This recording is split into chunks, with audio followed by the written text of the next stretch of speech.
આપણે ઘરે નીકળ્યા ત્યારે મહાદેવની આરતી ચાલુ હતી. આરતીના દર્શન કરીને આપણે નીકળી ગયા ઘરેથી. જગદીશભાઈ આ માણસ જગદીશભાઈ સારા છે એમ કયો. હા જગદીશભાઈ સારા છે. આ ઠેકડા વાળા જગદીશભાઈ જીતો વાળા. પછી આ આપણા પાર્થભાઈ. પછી એવું પાછળ દેખાય એનું કેમ મોટું નથી આવતું. પડી ગયા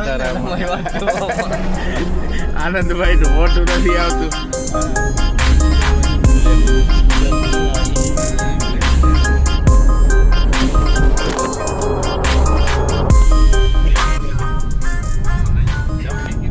અગાઉની ના તું જગાને ફગાવી પાછું